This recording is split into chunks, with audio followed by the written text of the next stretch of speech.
Ever wondered why some comedy characters just click? In this explainer, we are totally ditching the abstract advice. Instead, we're building a concrete, three-step blueprint you can use to create hilarious, memorable characters every single time. Let's get into it. Okay, so you've heard this a million times, right? The laugh should come from the character. It's kind of the golden rule of comedy writing.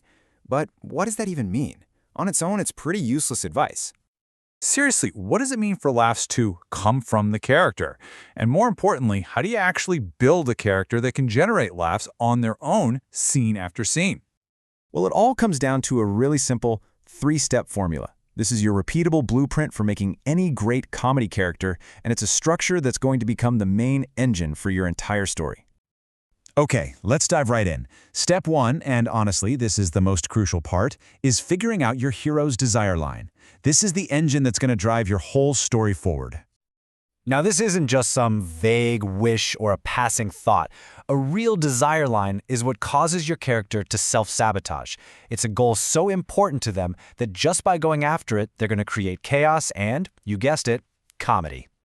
The key here, and you got to remember this, is specificity. Finding love, way too broad, but getting a date with a barista who works the Tuesday morning shift and always remembers your ridiculously complicated coffee order, now that is a desire line. That's something that can generate specific, funny scenes. So before you move on, you have to put your idea to the test with this little drill. Does this desire force your hero's flaws out into the open? Does it guarantee they're going to get into deeper and deeper trouble? If the answer isn't a clear yes, then you gotta refine it. Let's take our example, a vain, past his prime actor. His desire line is to land the lead in a huge new streaming series.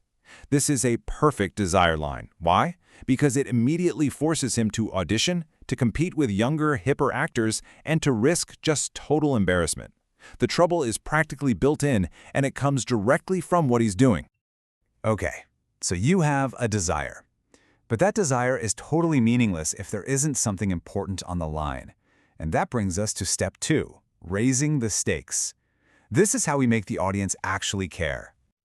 You know, high stakes don't automatically make a story funnier, but they are absolutely essential for making it a hit. And the reason is simple. High stakes get the audience emotionally invested in what's happening. This is it. This is the ultimate test question. If the answer to this isn't a huge, resounding yes, you have to stop and fix it. Seriously, without the audience caring, you just don't have a story. Use this drill to really push your stakes to the limit.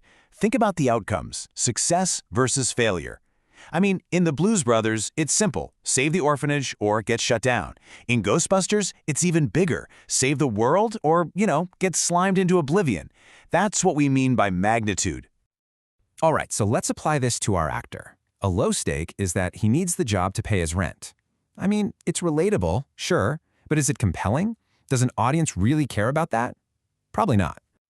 Okay, now let's raise the stakes. What if it's not about the money anymore? What if it's about his entire identity?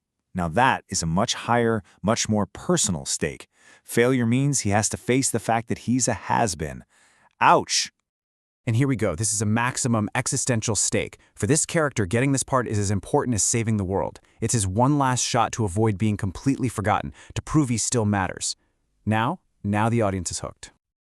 All right, now for the final and maybe the most important piece of the puzzle, the comic gap. This is where the real comedy is born. It's the structural flaw that makes a character not just good, but truly great. We call this the engine of repetitive failure. The comic gap is this internal contradiction that lets you set your character up and then knock them down over and over and over again in a way that feels earned and hilarious every single time.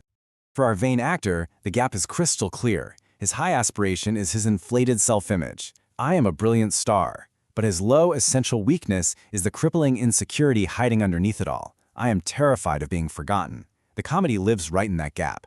You see this everywhere. Think of Michael Scott from The Office. High aspiration, I am the world's best boss. Low flaw, I am a desperately needy child who needs constant validation. That gap is the reason that show ran for 9 seasons. Look, a superficial weakness, like just being clumsy, isn't going to sustain an entire story. The flaw has to be fundamental. It has to be a comedic expression of the hero's deep, core emotional need. So use this drill to make sure your character's flaw has that kind of depth. So, Let's recap how these three parts come together to form your unbreakable comedy blueprint. And remember, these aren't three separate ideas to just check off a list. No, they're an interconnected toolkit. Think of them like gears in an engine. Each one powers the others, creating a solid foundation for your character and for your story. When these three elements work together perfectly, the laughs feel organic, they feel earned, they feel like they're truly coming from the character, because you've built that character from the ground up to hilariously fail. And that is the blueprint. It's a structure you can use for any character in any story. So, what's your hero's comic gap? What's that fundamental flaw that's going to make them not just funny, but unforgettable?